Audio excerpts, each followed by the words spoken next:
On the weekend, we reported allegations that the Thai military had caused the deaths of hundreds of Burmese refugees. The Thai government said it would investigate claims that its troops had been taking refugees out to sea and setting them adrift. But CNN has launched its own investigation in a remote stretch of islands off Thailand's west coast. They look like logs, but these are people. Dozens of Burmese refugees detained on a Thai beach. These photos were provided to CNN last week as 3 different tourists voiced concern about the way the Thai authorities were treating these migrants. Whenever someone raised their head or sat up, they'd strike them with a whip. So we travel to a remote stretch of the Thai coast, 4 hours drive north of the holiday island of Phuket, keen to investigate local reports the Thai military had been secretly detaining Burmese Rohingya refugees here before towing them back far out to sea and leaving them to drift. Koh Sai Deng is uninhabited, part of a national park, but there was plenty of evidence that large numbers of people had been detained here. This man helped the army guard the refugees for one night on the island. We treated them well, he says. We gave them food and whatever they asked for. There seems a lot of evidence that a large number of Rohingya refugees were indeed camped out here at Koh Sai Deng. All around there are discarded shoes and clothes. There's several campfires that look fairly fresh here, as well as food wrapping as well. But the big question is, how did the Rohingya leave? Did they leave voluntarily, or were they towed out to sea by the military? On a nearby island, we find one of the distinctive Rohingya boats abandoned on the shore.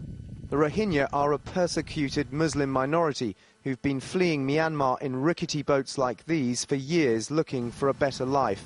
This proves how they arrived, but not how they left. We travel to another island where villagers told us about some Rohingya refugees who'd escaped and were living in the jungle. We were keen to talk to the refugees to hear their story. We didn't have to wait long. That night, a local army-trained village defence force took us on patrol. We hurried to a hamlet after reports they'd caught one of the migrants. This is what we found.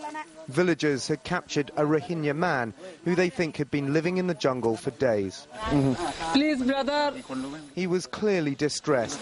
Please. Over the next 3 hours, we tried to piece together his story. All men? Dead. Dead. He was taken back to the port, where he continued to try and communicate with us. Navy, ship. Through a combination of broken English, sign language and drawings, he told us his name was Iqbal Hussein, and he was on one of 6 refugee boats which arrived in December. He said they were towed back out to sea in January, but 5 of the 6 boats sank. His, he said, made it back to shore. But this is the final piece of evidence. Photos were given to CNN by someone involved in what he said was an ongoing Thai operation to tow refugees out to sea. They show refugees being processed on Koh Sai Deng, the same camp that we visited.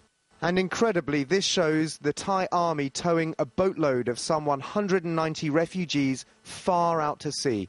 The source who gave us these photos says they provided them with food and water.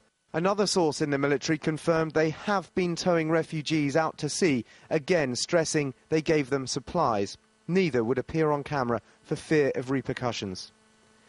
We asked the Thai government about our findings, and it says it is investigating. A sign of how embarrassing these photos may be considered, it says the Prime Minister will receive a full report this week. These are the last images of the refugee boat as it disappears over the horizon. Neither this boat nor the refugees aboard it have been seen since. CNN's Dan Rivers reporting.